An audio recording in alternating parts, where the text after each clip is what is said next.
जय हिंद दोस्तों, आज की वीडियो में हम लोग 7 फेरों वाली सीरीज का 3.0 को कवर करेंगे लोग। तो चलिए शुरू करते हैं लोग, जिसमें सबसे पहले एपिसोड 1 को देखते हैं लोग।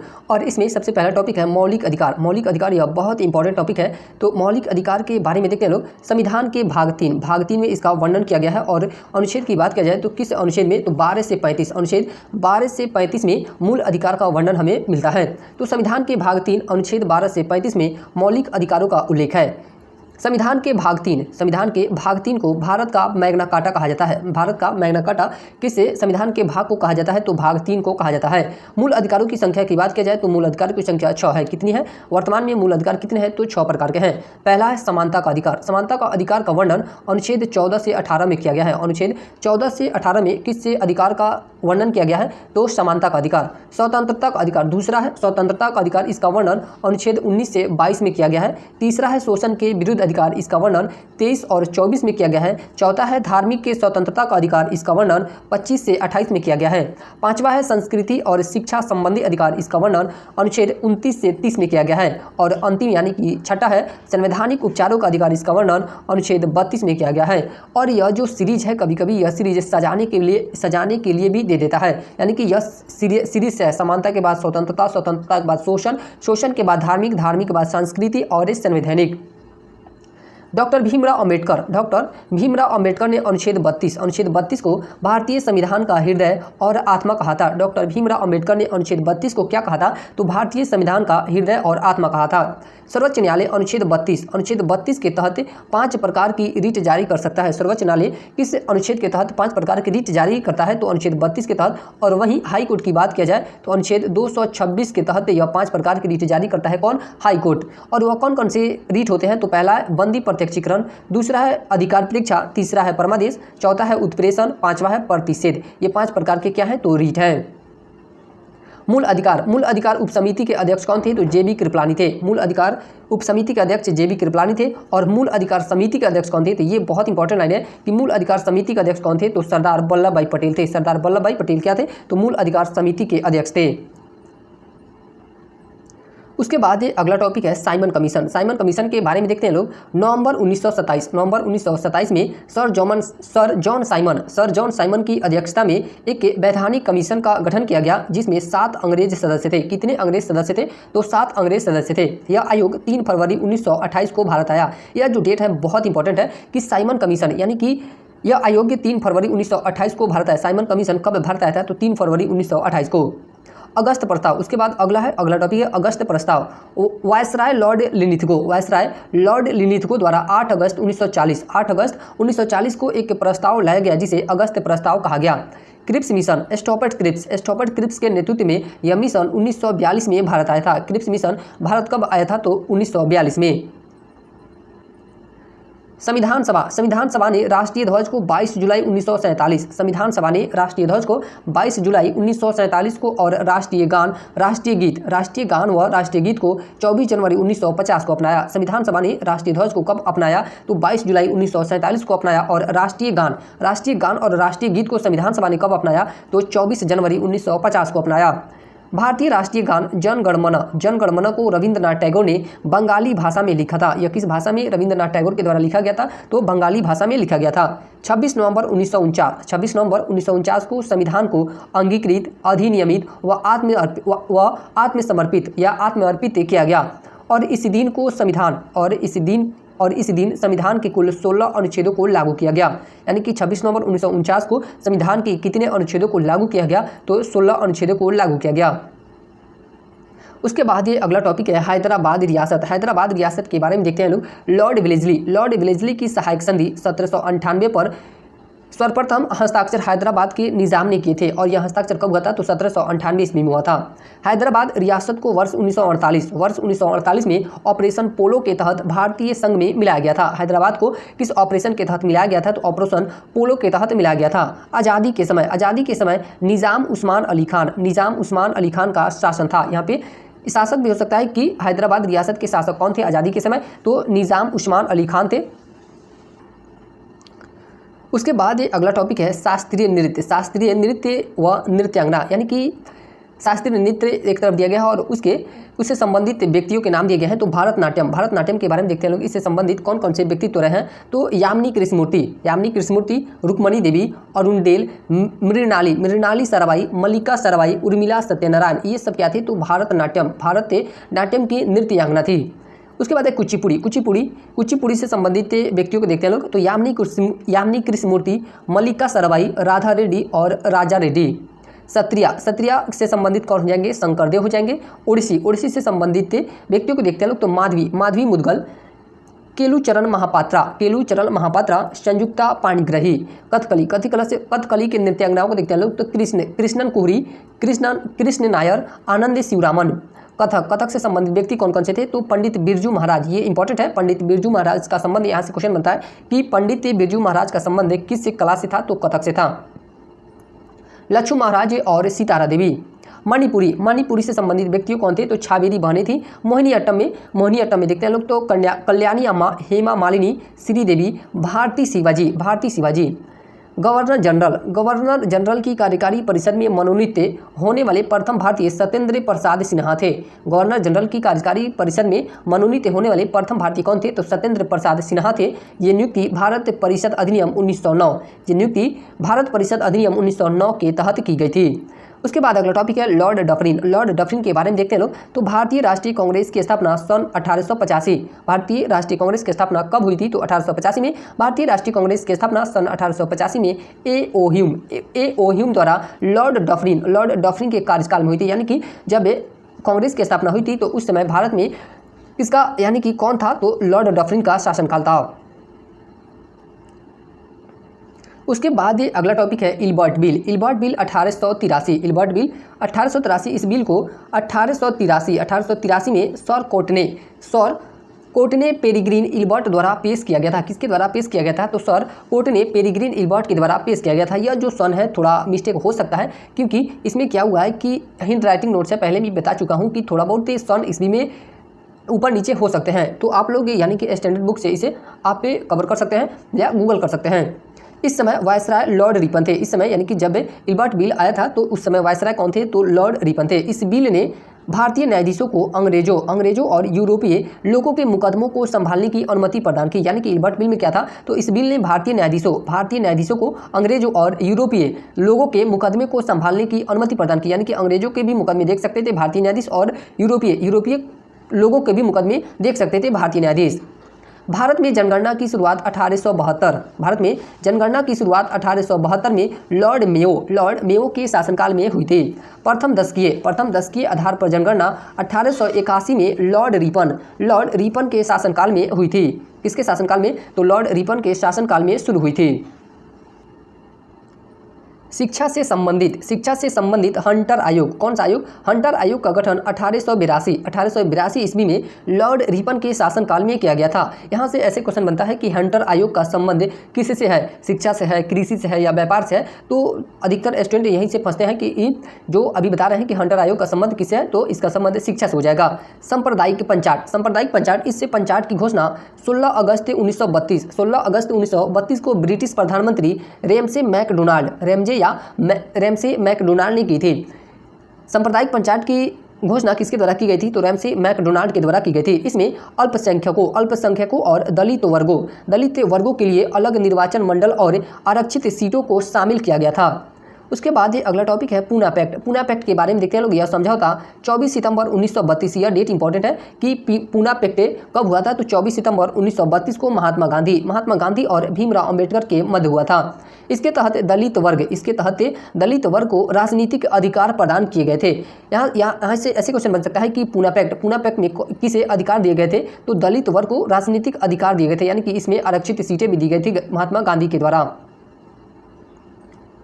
उसके बाद अगला टॉपिक है रॉलेट एक्ट कब आया था या कब पारित हुआ था, तो वर्ष 1919। रॉलेट एक्ट का संबंध किस वर्ष से है, तो वर्ष 1919 से। इस एक्ट को काला कानून भी कहा जाता है। इस एक्ट को क्या कहा जाता है, तो काला कानून भी कहा जाता है। इस कानून को सर सिडनी रॉलेट की रॉलेट समिति ने पेश किया था। इस कानून ने सरकार को किसी भी व्यक्ति को बिना किसी मुकदमे और दोष सिद्धि के जेल में रखने का अधिकार दिया गया। इस कानून को भारतीयों ने बिना अपील, बिना दलील और बिना वकील का कानून कहा गया। इसे कानून को भारतीयों ने क्या कहा? तो बिना अपील, बिना दलील और बिना वकील का कानून कहा।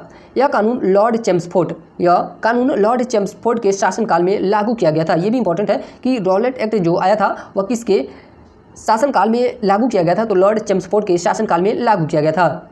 उसके बाद अगला टॉपिक है प्रमुख घटनाओं को देखते हैं लोग, और यह बहुत इंपॉर्टेंट एक घटना है। तो सबसे पहला है बंगाल विभाजन कब हुआ था? तो 1905 में हुआ था, और वायसराय उस समय कौन था? तो लॉर्ड कर्जन के शासनकाल में बंगाल विभाजन हुआ था। स्वदेशी आंदोलन यह भी 1905 में हुआ था, और इस समय भी शासनकाल किसका था? तो लॉर्ड कर्जन का, यानी कि वायसराय कौन था? तो लॉर्ड कर्जन था। विश्वविद्यालय आयोग का गठन 1904 में किया गया था, और किसके समय में? तो लॉर्ड कर्जन के समय में। असहयोग आंदोलन 1920 में हुआ था। असहयोग आंदोलन कब हुआ था? तो 1920 में लॉर्ड चेम्सफोर्ड के शासनकाल, या उस समय वायसराय कौन था? तो लॉर्ड चेम्सफोर्ड। सौर्य अयोध्या आंदोलन यह 1930 में हुआ था, लॉर्ड इरविन के शासनकाल में। भारत छोड़ो आंदोलन यह 1942 में हुआ था, लॉर्ड लिनिथगो के शासनकाल में। भारत की राजधानी, उसके बाद ये अगला टॉपिक है भारत की राजधानी के बारे में देखते हैं लोग। 12 दिसंबर 1911 को दिल्ली दरबार में ब्रिटिश सम्राट जॉर्ज पंचम ने कलकत्ता से नई दिल्ली को भारत की राजधानी बनाने की घोषणा की। कब? 12 दिसंबर 1911 को। वर्ष 1912 में राजधानी का वास्तविक स्थानांतरण कर दिया गया। यहाँ से बहुत ही किसी को कन्फ्यूजन होता है कि कलकत्ता से दिल्ली राजधानी कब लाई गई थी? तो एक ऑप्शन रहता है 1911 और दूसरा ऑप्शन रहता है 1912। तो स्थानांतरण कब हुआ था? तो 1912 में हुआ था, और घोषणा कब हुआ था? तो 1911 में घोषणा हुआ था। अभी हाल में 17वीं बीपीएससी में यह क्वेश्चन पूछा हुआ था, और 1911 भी ऑप्शन था और 1912 भी ऑप्शन था। लेकिन बहुत सारे टीचरों की तरह 1911 भी आंसर की दिया गया और 1912 भी दिया गया, लेकिन लास्ट में क्या हुआ कि बीपीएससी ने 1912 ही आंसर की में अपना सही उत्तर दिया था। इस समय भारत के वायसराय लॉर्ड हार्डिंग थे। इस समय भारत के वायसराय कौन थे? तो लॉर्ड हार्डिंग थे। दिल्ली का प्राचीन नाम इंद्रप्रस्थ है। दिल्ली का प्राचीन नाम क्या है? तो इंद्रप्रस्थ है। उसके बाद अगला टॉपिक देखते हैं लोग, सर्वेंट ऑफ इंडिया सोसाइटी के संस्थापक कौन थे? तो गोपाल कृष्ण गोखले थे। प्रार्थना समाज के संस्थापक कौन हो जाएंगे? महादेव गोविंद रनाडे। सत्यशोधक समाज के संस्थापक ज्योतिबा फुले थे। लाल कुटी दल के संस्थापक कौन थे? खान अब्दुल गफ्फार खान थे। पलासी का युद्ध, अगला टॉपिक है पलासी का युद्ध। यह युद्ध 23 जून 1757 को बंगाल के नवाब सिराजुद्दौला और रॉबर्ट क्लाइव के नेतृत्व में ब्रिटिश सेना के मध्य हुआ, जिसमें ब्रिटिश सेना विजय हुई। इसमें किसके विजय हुई? तो ब्रिटिश सेना की विजय हुई।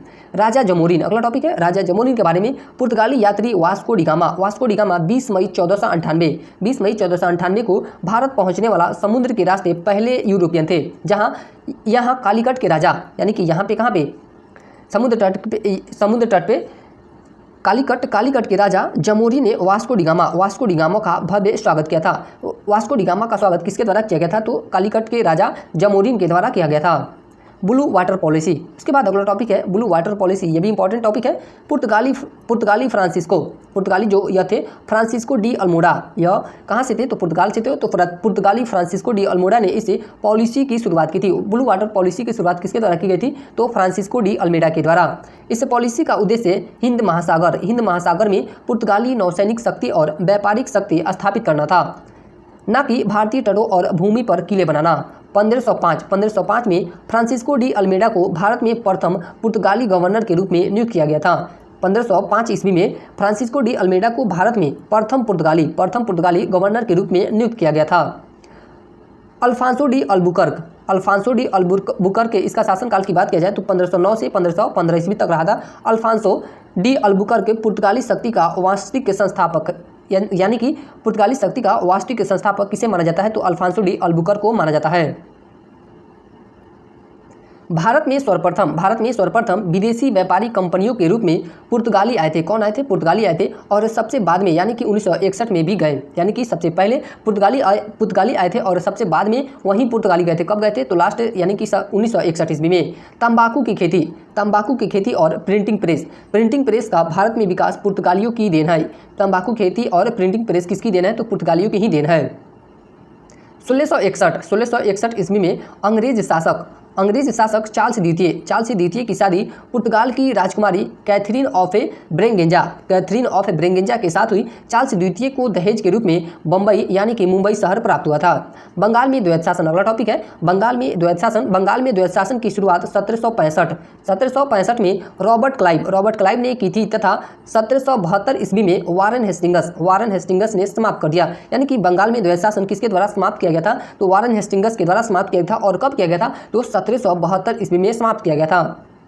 उसके बाद अगला टॉपिक है महात्मा बुद्ध के बारे में देखते हैं। इनका बचपन का नाम क्या था? तो सिद्धार्था। महात्मा बुद्ध के बचपन का नाम क्या था? सिद्धार्था। इनका जन्म 563 ईसा पूर्व में हुआ था। कहाँ पे? तो लुम्बिनी में। ज्ञान प्राप्त कहाँ पे हुआ था? तो बोध गया में पीपल के वृक्ष के नीचे। प्रथम उपदेश से इन्होंने कहाँ दिया था? तो सारनाथ उत्तर प्रदेश में प्रथम उपदेश दिया था। और इसे क्या कहा जाता है? तो धर्मचक्र प्रवर्तन के नाम से जाना जाता है इनका प्रथम उपदेश को। निर्धन या महापरिनिर्वाण यानी कि इनकी मृत्यु कब हुई थी और कहाँ पर हुई थी? तो 483 ईसा पूर्व में हुई थी और कुशीनगर उत्तर प्रदेश में। कहाँ पर हुई थी इनकी मृत्यु? तो 483 ईसा पूर्व में। और इनकी मृत्यु को क्या कहा जाता है? तो महापरिनिर्वाण के रूप में जाना जाता है। महात्मा बुद्ध को ज्ञान की प्राप्ति, जन्म, मोक्ष यह तीनों वैशाख पूर्णिमा या बुद्ध पूर्णिमा को हुआ था। समुद्रगुप्त के बारे में देखते हैं लोग। गुप्त वंश से संबंधित। समुद्रगुप्त किस वंश से संबंधित है? तो यह गुप्त वंश से संबंधित है। इसे भारत का नेपोलियन कहा जाता है। ये लाइन बहुत इंपॉर्टेंट है कि भारत का नेपोलियन किस शासक को कहा जाता है? तो समुद्रगुप्त को कहा जाता है। दरबारी कवि हरिसेन थे। समुद्रगुप्त के दरबारी कवि कौन थे? तो हरिसेन थे। और हरिसेन की पुस्तक की बात किया जाए तो प्रयाग प्रशस्ति इनकी पुस्तक का नाम है। प्रयाग प्रशस्ति किसकी पुस्तक है? तो हरिसेन की पुस्तक है। उसके बाद अगला टॉपिक है महाजनपद के बारे में देखते हैं लोग। बौद्ध ग्रंथ अंगुत्तर निकाय में 16 महाजनपदों का उल्लेख मिलता है। जैन साहित्य भगवती सूत्र में भी 16 महाजनपदों का उल्लेख मिलता है। यानी कि अगर बात किया जाए तो अंगुत्तर निकाय कौन सा ग्रंथ है? तो यह बौद्ध ग्रंथ है। और भगवती सूत्र यह कौन सा ग्रंथ है? तो यह जैन साहित्य है। और इन 16 महाजनपदों की राजधानियों के बारे में देखते हैं लोग। तो अंग महाजनपद की राजधानी कहाँ थी? तो चंपा। मगध की राजधानी पाटलिपुत्र, राजगिरी। काशी की राजधानी वाराणसी। वत्स की राजधानी कौशाम्बी। और अवंती की राजधानी उज्जैन या महिष्मती। कौशल की राजधानी श्रावस्ती थी। वज्जिक की राजधानी वैशाली, विदेह या मिथिला थी। मल्लिक की राजधानी कुशीनगर थी। पंचाल की राजधानी अहिछत्र थी। पंचाल की राजधानी कहाँ थी? तो अहिछत्र या काम्पिल्य। चेदी की राजधानी शक्तिमती थी। पुरु की राजधानी इंद्रप्रस्थ थी। सूरसेन की राजधानी मथुरा थी। मत्स्य की राजधानी विराटनगर। कंबोज की राजधानी हाटक थी। अस्मक की राजधानी पोटन थी। गंधार की राजधानी तक्षशिला थी। अस्मक महाजनपद दक्षिण भारत में एकमात्र महाजनपद है। यह जो अस्मक है यह इंपॉर्टेंट है क्योंकि दक्षिण भारत में प्राप्त एकमात्र यही जनपद है। कौन सा? तो अस्मक। यह गोदावरी नदी के किनारे स्थित है। अस्मक महाजनपद किस नदी के किनारे स्थित है? तो यह गोदावरी नदी के किनारे स्थित है। जोहान केपलर इन्होंने गति के तीनों नियमों की अवधारणा दी थी। गति के तीनों नियमों की अवधारणा किसके द्वारा दी गई थी? तो जोहान केपलर के द्वारा दी गई थी। अर्नेस्ट हेकल इन्होंने सर्वप्रथम 1866 ईस्वी में पारिस्थितिकी यानी कि इकोलॉजी शब्द का प्रयोग किया था। इकोलॉजी शब्द का प्रयोग सर्वप्रथम किसके द्वारा किया गया था? तो अर्नेस्ट हेकल के द्वारा। आर्थर टेंसले इन्होंने सर्वप्रथम 1935 में पारिस्थितिकी तंत्र यानी कि इकोसिस्टम शब्द का प्रयोग किया था। इकोसिस्टम शब्द का प्रयोग सबसे पहले किसके द्वारा किया गया था? तो आर्थर टेंसले के द्वारा। पेट्रोलॉजी में क्या होता है? तो पेट्रोलॉजी के अंतर्गत चट्टानों का अध्ययन किया जाता है। चट्टानों का अध्ययन क्या कहलाता है? तो पेट्रोलॉजी कहलाता है। एपिग्राफी यह अभिलेखों का अध्ययन कहलाता है। अभिलेखों के अध्ययन को क्या कहा जाता है? तो एपिग्राफी कहा जाता है। प्रमुख दर्शन। उसके बाद अगला टॉपिक है प्रमुख दर्शन। एक तरफ दर्शन दिया गया है और उसके प्रवर्तक कौन थे? तो सांख्य दर्शन के प्रवर्तक कौन थे? कपिल मुनि थे। योग दर्शन के प्रवर्तक पतंजलि थे। न्याय दर्शन के प्रवर्तक गौतम ऋषि थे। वैशेषिक के दर्शन के प्रवर्तक कौन थे? तो कणाद थे। पूर्वी मीमांसा के प्रवर्तक कौन थे? तो जैमिनी थे। उत्तर मीमांसा के प्रवर्तक वादरायण हो जाएंगे। ब नहीं होगा यहाँ पे, हुआ होना चाहिए, वादरायण हो जाएंगे। भूमध्य सागर का प्रकाश स्तंभ में सिसिली कहाँ पे? तो इटली में। सिसिली का एस्ट्रोम्बोली ज्वालामुखी को कहा जाता है। भूमध्य सागर का प्रकाश स्तंभ किसे कहा जाता है? तो इटली का जो एस्ट्रोम्बोली ज्वालामुखी है उसे ही कहा जाता है भूमध्य सागर का प्रकाश स्तंभ।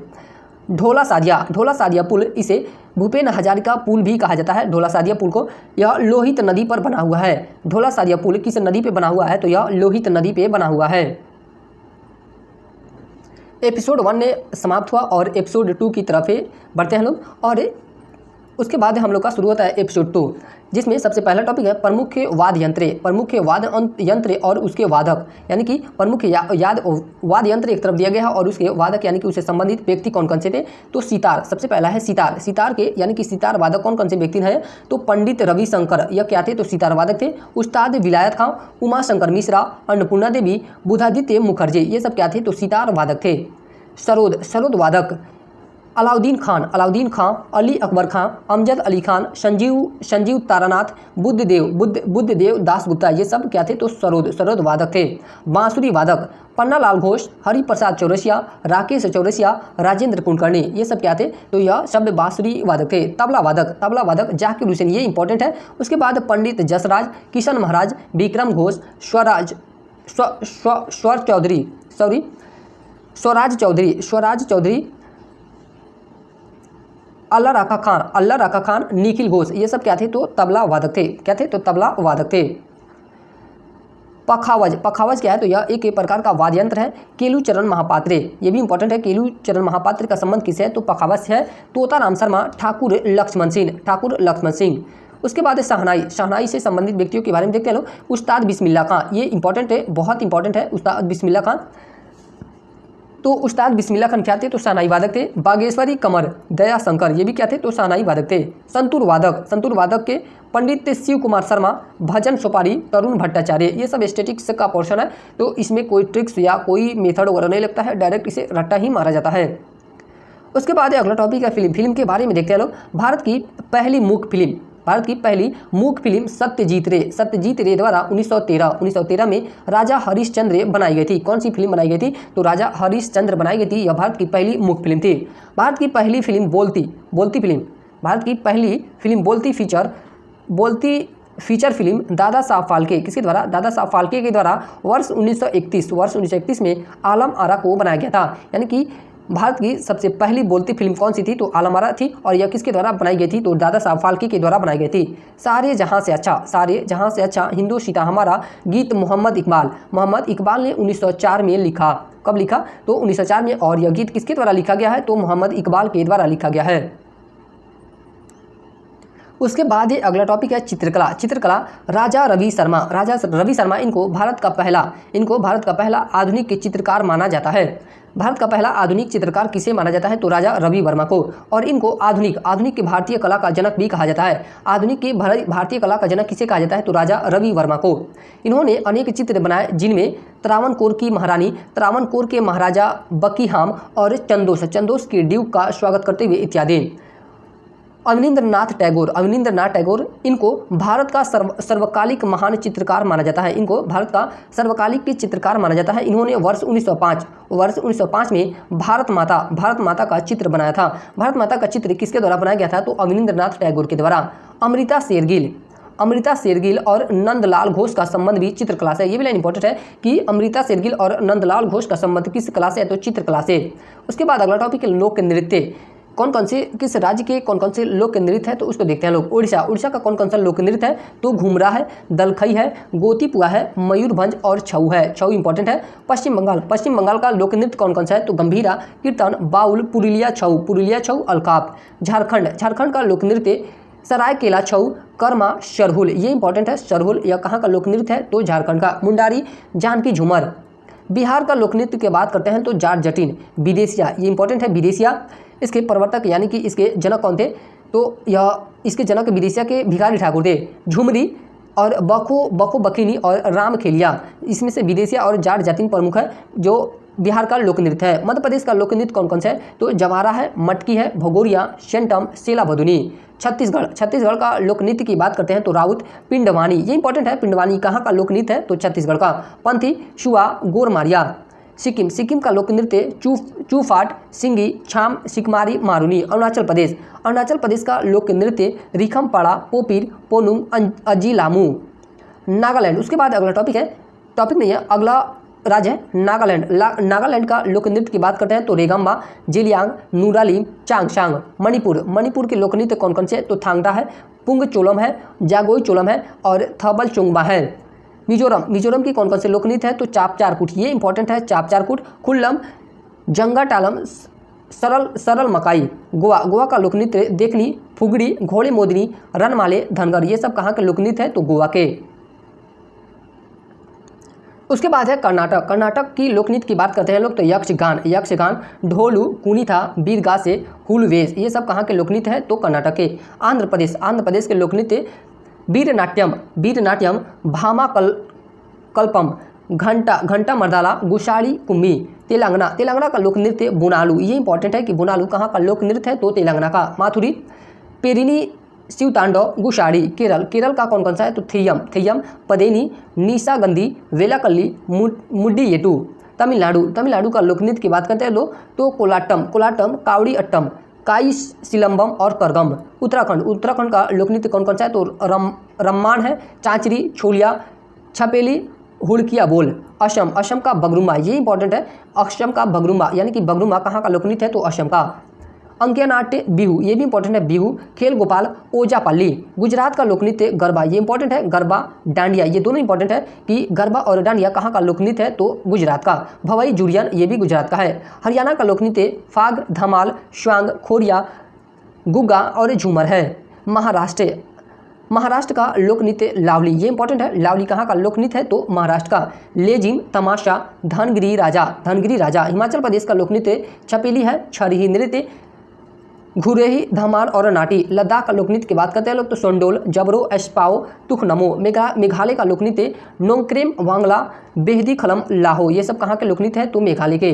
राजस्थान, राजस्थान के लोक नृत्य की बात करते हैं लोग तो कालबेलिया, कालबेलिया ये इंपॉर्टेंट है कि कालबेलिया कहाँ का लोक नृत्य है तो राजस्थान का। घूमर, ये भी इंपॉर्टेंट है, घूमर कहाँ का है तो ये भी राजस्थान का है। पनिहारी, तिरहताली, नेजा, चरी। त्रिपुरा, त्रिपुरा का लोक नृत्य कौन कौन से तो होजागिरी, ये भी इंपॉर्टेंट है, होजागिरी, चिराव, शंगराई, गेरिया। उत्तर प्रदेश का लोक नृत्य की बात करते हैं लोग तो चरकुला, रासलीला, ये इंपॉर्टेंट है, रासलीला, कजरी, नटवरी, नौटंकी, ये भी इंपॉर्टेंट है, नौटंकी और धोबिया। कश्मीर की लोक नृत्य की बात करते हैं तो रऊफ, हिंगात, मंदजाल, दुमहाल। पंजाब में कौन कौन से लोक नृत्य है तो भांगड़ा और गिछा, भांगड़ा इंपॉर्टेंट है। पुदुचेरी, गराड़ी। लक्षद्वीप का लोक नृत्य कौन सा है तो पशिच, पशिच कल्ली। उसके बाद ये अगला टॉपिक है राष्ट्रीय कैलेंडर। राष्ट्रीय कैलेंडर के बारे में देखते हैं लोग। भारत का राष्ट्रीय कैलेंडर शक संवत है, यानी कि जो भारत का कैलेंडर है वह किस पे आधारित है तो यह शक संवत पे आधारित है, जिसे हिंदू कैलेंडर भी कहा जाता है। इसका प्रथम माह चैत्र होता है, इसका प्रथम माह कौन सा होता है तो चैत्र होता है, चैत्र। उसके बाद बैसाख, बैसाख के बाद ज्येष्ठ, आषाढ़, श्रावण, भाद्रपद, आश्विन, कार्तिक, मार्गशीर्ष, पौष, माघ, फागुन।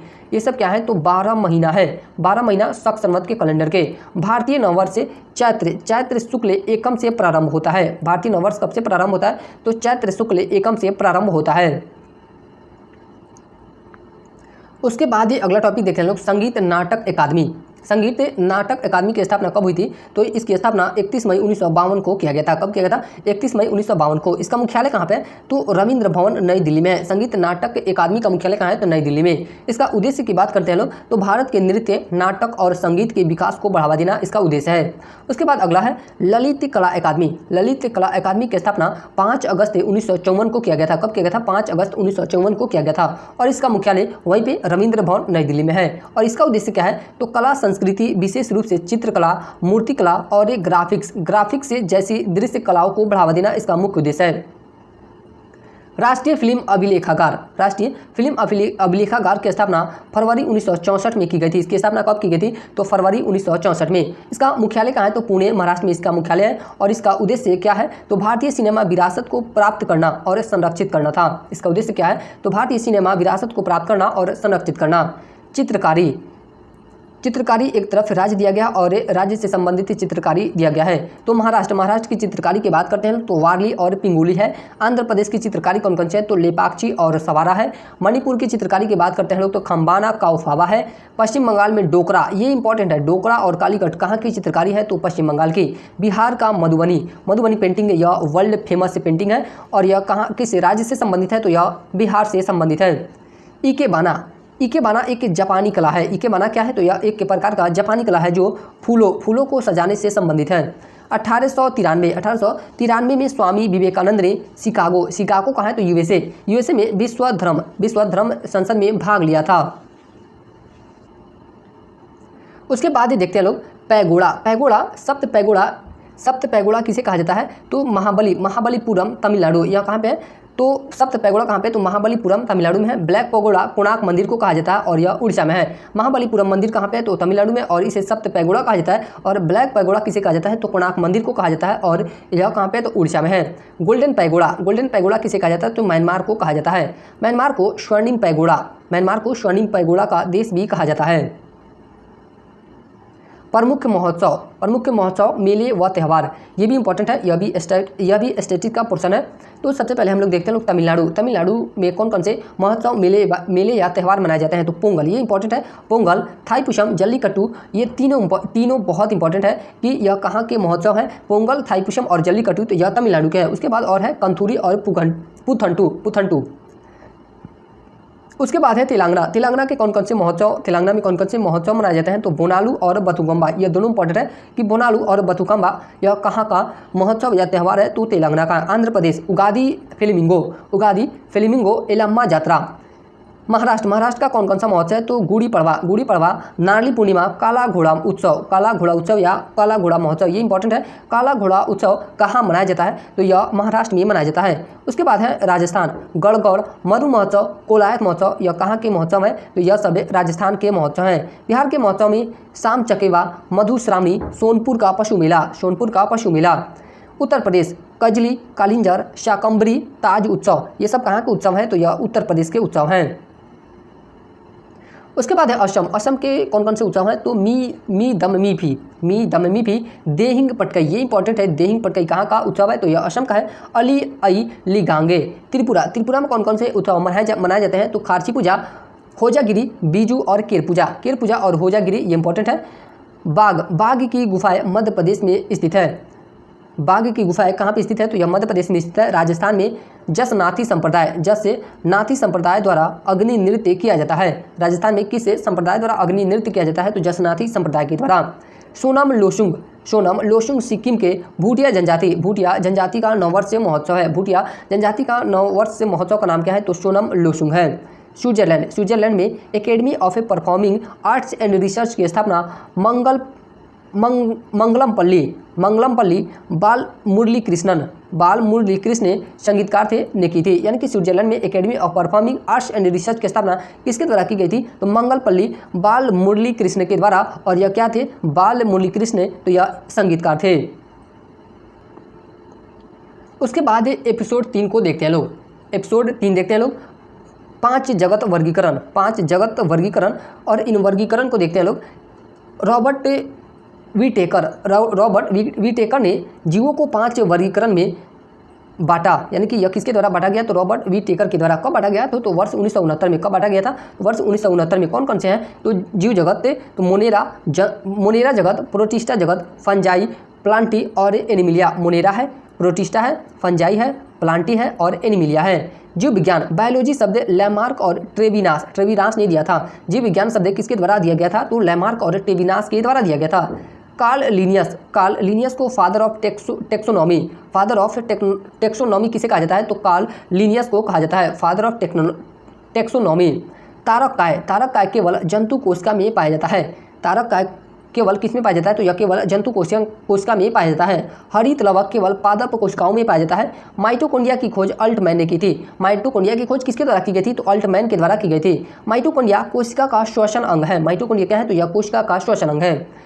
अगला टॉपिक है कोशिका विभाजन। कोशिका विभाजन के बारे में देखते हैं लोग। यह कोशिका से 2 या 2 से अधिक कोशिकाओं के बनने की क्रिया कोशिका विभाजन कहलाता है। कोशिका विभाजन क्या कहलाता है कि एक कोशिका से 2 या 2 से अधिक कोशिकाओं के बनने की क्रिया को कोशिका विभाजन कहते हैं। कोशिका विभाजन के 2 मुख्य प्रकार हैं। कोशिका विभाजन के कितने प्रकार हैं, तो 2 मुख्य प्रकार हैं। पहला है समसूत्री विभाजन। पहला क्या है, समसूत्री विभाजन। शरीर की नई कोशिकाओं के बनने की क्रिया, इसमें क्या होती है, तो शरीर की नई कोशिकाओं की बनने की क्रिया होती है। उसके बाद है अर्धसूत्री, दूसरा भाग है अर्धसूत्री विभाजन। इसमें अंडाणु और शुक्राणु कोशिकाओं का निर्माण होता है। अगला टॉपिक है लाइकेन यह कवक और शैवालों का सहजीवन है। लाइकेन क्या है, तो यह कवक और शैवालों का सहजीवन है। यह वायु प्रदूषण का संकेतक है। यानी कि लाइकेन क्या है, तो यह वायु प्रदूषण का संकेतक भी है। लिटमस पत्रे रोसेला नामक लाइकेन से प्राप्त होता है। किससे प्राप्त होता है, तो लिटमस पत्रे रोसेला नामक लाइकेन से प्राप्त होता है। उसके बाद ही अगला टॉपिक है प्रकाश संश्लेषण। प्रकाश संश्लेषण के बारे में देख लेना। सूर्य के प्रकाश में पौधों की कोशिकाओं में उपस्थित पर्णहरित की सहायता से CO2 व जल के संयोग से कार्बन युक्त यौगिकों के निर्माण की क्रिया प्रकाश संश्लेषण कहा जाता है।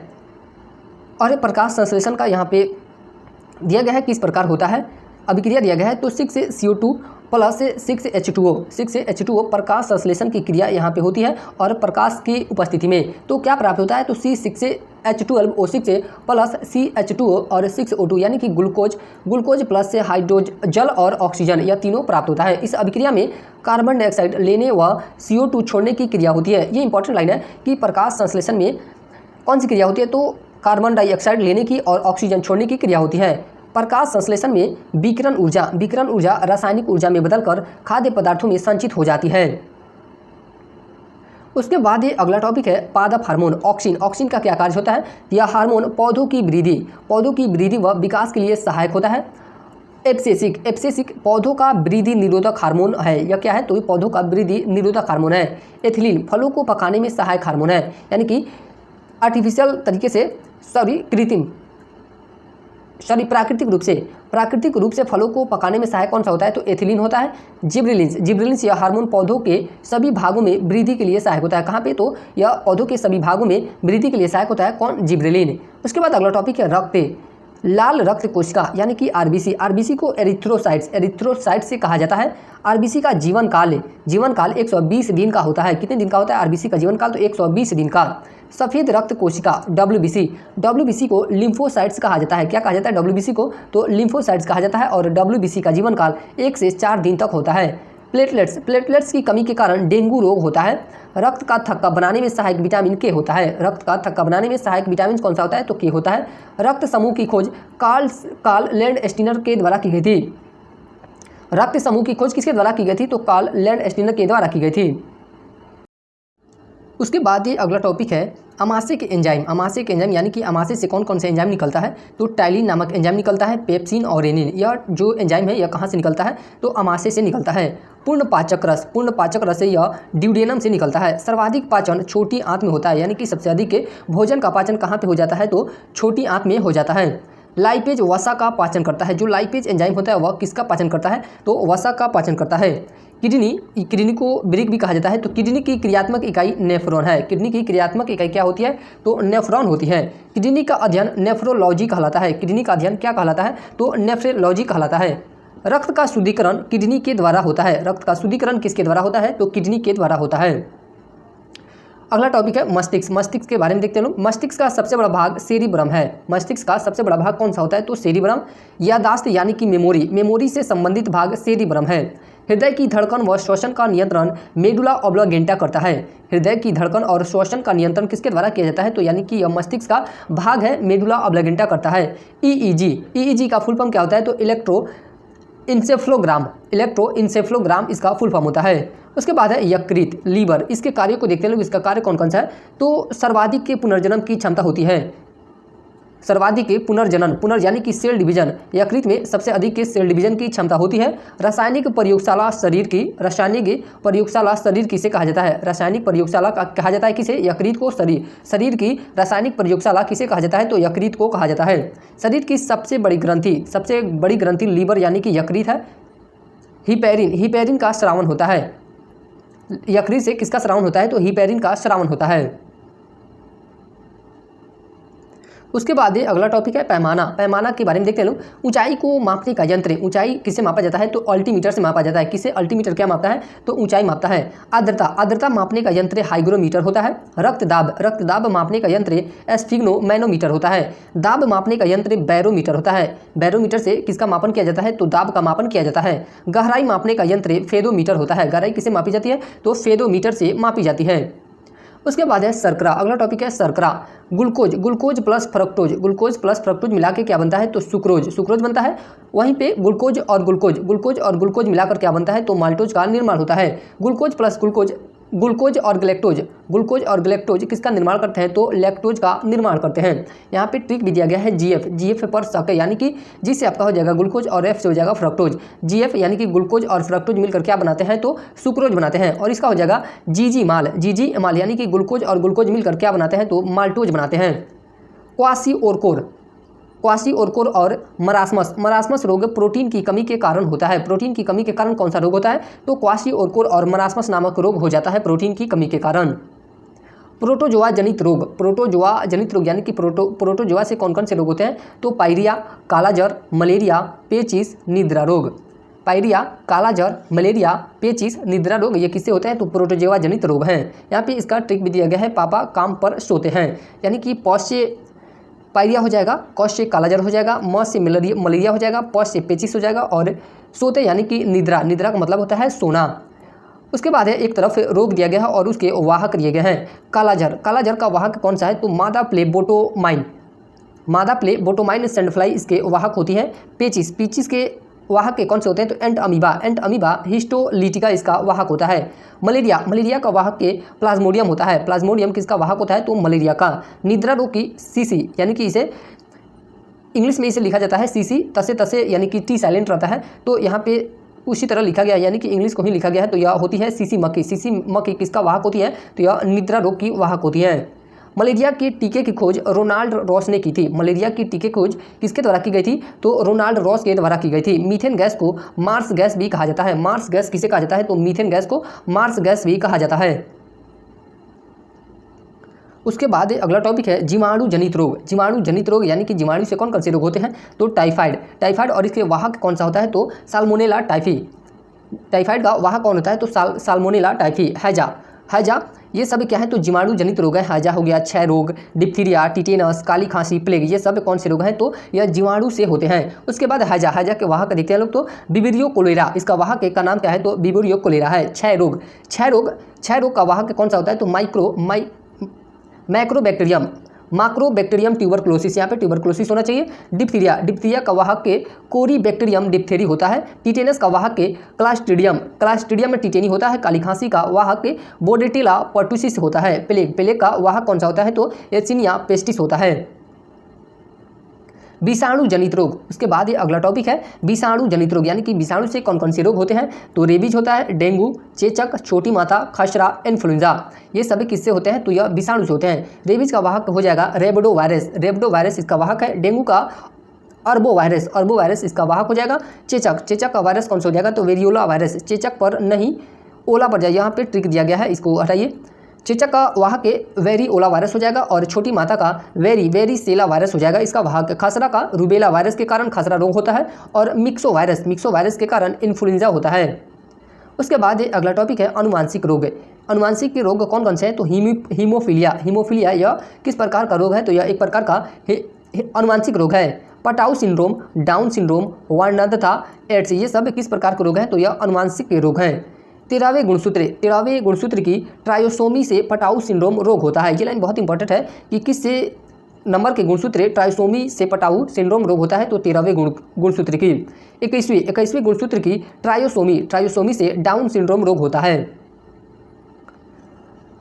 इस प्रकार हम लोग का 3 एपिसोड समाप्त हुआ और अब हम लोग चौथे एपिसोड की तरफ बढ़ते हैं लोग, जिसमें सबसे पहला टॉपिक है ज्ञानपीठ पुरस्कार। ज्ञानपीठ पुरस्कार के बारे में देखते हैं लोग। ज्ञानपीठ पुरस्कार भारत का सबसे पुराना और सर्वोच्च साहित्यिक पुरस्कार है। जो यहाँ से ऐसे भी क्वेश्चन बन सकता है कि ज्ञानपीठ पुरस्कार का किससे संबंध है? तो इसका संबंध साहित्य से इसका संबंध है। इस पुरस्कार की शुरुआत 1965 में हुई थी। इस पुरस्कार की शुरुआत कब हुई थी? तो 1965 में हुई थी। प्रथम ज्ञानपीठ पुरस्कार जी शंकर कुरूप को दिया गया था। प्रथम ज्ञानपीठ पुरस्कार किसे दिया गया था? तो जी शंकर कुरूप को दिया गया था। वर्ष 2023 के लिए 58वां ज्ञानपीठ पुरस्कार संस्कृत विद्वान जगत गुरु रामभद्राचार्य और उर्दू कवि गीतकार गुलजार को दिया गया था। उसके बाद ये अगला टॉपिक है विश्व अनाज उत्पादक देश, यानी कि विश्व में प्रथम स्थान किसका है और भारत का स्थान कौन सा है? तो गेहूं के उत्पादन में देखा जाए तो प्रथम स्थान किसका है? तो चीन का है और भारत का स्थान दूसरा है। दूध के उत्पादन में भारत का स्थान प्रथम है और भारत का स्थान प्रथम है। कॉफ़ी के उत्पादन में ब्राज़ील का स्थान प्रथम है और भारत का स्थान 7वां है। चीनी के उत्पादन में ब्राज़ील का स्थान प्रथम है और भारत का स्थान दूसरा है। चावल के उत्पादन में चीन का स्थान दूसरा है, चीन का स्थान पहला है। चावल के उत्पादन में चीन का स्थान पहला और भारत का स्थान दूसरा है। अगला टॉपिक है, एक तरफ पे पुरस्कार दिया गया है और वह पुरस्कार किससे से संबंधित है। यह टॉपिक बहुत इंपॉर्टेंट है। तो ग्रैमी पुरस्कार किससे से संबंधित है, तो यह संगीत से संबंधित है। पुलित्जर पुरस्कार यह पत्रकारिता से संबंधित है। प्रिट्जर पुरस्कार यह वास्तुकला से संबंधित है। बीसी राय पुरस्कार यह चिकित्सा से संबंधित है। ऑस्कर पुरस्कार यह फिल्मी जगत से संबंधित है। ऑस्कर पुरस्कार किससे संबंधित है, तो यह फिल्मी जगत से संबंधित है। परमवीर चक्र यह वीरता से संबंधित है। परमवीर चक्र पुरस्कार किससे संबंधित है, तो यह वीरता से संबंधित है। उसके बाद ही अगला टॉपिक देखते हैं लोग, देश व राजधानी। देश की राजधानियों को देखते हैं लोग। तो कनाडा की राजधानी कहाँ हो जाएगी, ओटावा। कनाडा की राजधानी कहाँ है, तो ओटावा है। विश्व में सबसे बड़ी तटीय सीमा वाला देश कनाडा है। ये भी लाइन बहुत इंपॉर्टेंट है कि विश्व में सबसे बड़ी तटीय सीमा वाला कौन सा देश है, तो कनाडा है। नॉर्वे की राजधानी ओस्लो है। ऑस्ट्रेलिया की राजधानी कैनबरा है। न्यूजीलैंड की राजधानी वेलिंगटन है। ऑस्ट्रिया की राजधानी वियना है। सर्बिया की राजधानी कहाँ पे है, तो बेलग्रेड है। सर्बिया की राजधानी बेलग्रेड है। तुर्की की राजधानी अंकारा है। इंडोनेशिया की राजधानी नूसंतारा है। कजाकिस्तान की राजधानी अस्ताना है। तुर्की देश एशिया और यूरोप, यानी कि जो तुर्की देश है उसे अब वर्तमान में तुर्की कहा जाता है। तो जो तुर्की देश है वह एशिया और यूरोप दोनों महाद्वीप में स्थित है। अगला टॉपिक है, भारत रत्न प्राप्तकर्ता को देखते हैं लोग। पंडित रविशंकर को कब भारत रत्न से सम्मानित किया गया था, तो 1999 ईस्वी में। एमएस सुब्बुलक्ष्मी को कब यह पुरस्कार प्राप्त हुआ था, तो 1998 में। लता मंगेशकर को 2001 में इसे सम्मान से पुरस्कृत किया गया था। पंडित भीमसेन जोशी को कब भारत रत्न मिला था, तो 2009 में। सचिन तेंदुलकर को 2014 में। अगला टॉपिक है, दादा साहब फाल्के पुरस्कार सिनेमा के क्षेत्र में दिया जाने वाला भारत का सर्वोच्च पुरस्कार है। दादा साहब फाल्के पुरस्कार सिनेमा के क्षेत्र में, यह किससे संबंधित है, तो यह सिनेमा से संबंधित है और सिनेमा के क्षेत्र में दिया जाने वाला भारत का सर्वोच्च पुरस्कार है। यह पुरस्कार प्रथम बार वर्ष 1969 में देविका रानी को दिया गया था। 2024 में इस पुरस्कार से सम्मानित होने वाले व्यक्ति मिथुन चक्रवर्ती हैं। 2024 में यह पुरस्कार किसे मिला है, तो मिथुन चक्रवर्ती को मिला है। 2023 में यह पुरस्कार वहीदा रहमान को मिला था। 2023 में किसे मिला था, तो वहीदा रहमान को मिला था और 2024 में मिथुन चक्रवर्ती को मिला है। उसके बाद ये अगला टॉपिक है, भारत रत्न से सम्मानित विदेशी व्यक्ति, यानी कि वैसे व्यक्तियों के बारे में देखते हैं लोग जो विदेश के थे, यानी कि भारत के नहीं थे और उन्हें भारत रत्न भी दिया गया था। तो जिसमें सबसे पहला नाम आता है खान अब्दुल गफ्फार खान का भारत रत्न से प्रथम सम्मानित व्यक्ति, जिनको वर्ष 1987 में मिला था, यानी कि इन्हें भारत रत्न कब मिला था, तो 1987 में मिला था। इनको सीमांत गांधी कहा जाता है। सीमांत गांधी किन्हें कहा जाता है, तो खान अब्दुल गफ्फार खान को। उसके बाद है नेल्सन मंडेला दक्षिण अफ्रीकी व्यक्ति नेल्सन मंडेला को वर्ष 1990 में भारत रत्न मिला था। उसके बाद है मदर टेरेसा, इनको वर्ष 1980 में भारत रत्न मिला था। इनको वर्ष 1948 में भारत की नागरिकता मिली थी। इन्हें भारत की नागरिकता कब मिली थी, तो वर्ष 1948 में मिली थी। वर्ष 2024 में भारत रत्न से सम्मानित व्यक्ति, तो MS स्वामीनाथन, PV नरसिम्हा राव, लाल कृष्ण आडवाणी, कर्पूरी ठाकुर, चौधरी चरण सिंह, ये जितने व्यक्तित्व हैं इन्हें 2024 में भारत रत्न से सम्मानित किया गया है। उसके बाद अगला टॉपिक है प्रमुख जनजाति। एक तरफ जनजाति दिया गया है और वह जनजाति किस क्षेत्र में पाई जाती है, तो मसाई जनजाति केन्या व तंजानिया में पाई जाती है। मसाई जनजाति कहाँ पे पाई जाती है, तो केन्या और तंजानिया में। बुशमैन जनजाति कालाहारी मरुस्थल बोत्सवाना में पाई जाती है। पिग्मी जनजाति कांगो गणराज्य में पाई जाती है। उसके बाद है सैम्पेन व जारवा स्टेली जनजाति अंडमान निकोबार द्वीप समूह में पाई जाती है। उसके बाद अगला टॉपिक है नोबेल पुरस्कार। इस पुरस्कार की शुरुआत वर्ष 1901 में हुई। यह कुल 6 श्रेणी में दिया जाता है। और कौन कौन सी श्रेणी है, तो भौतिकी, रसायन, चिकित्सा, साहित्य, शांति व अर्थशास्त्र।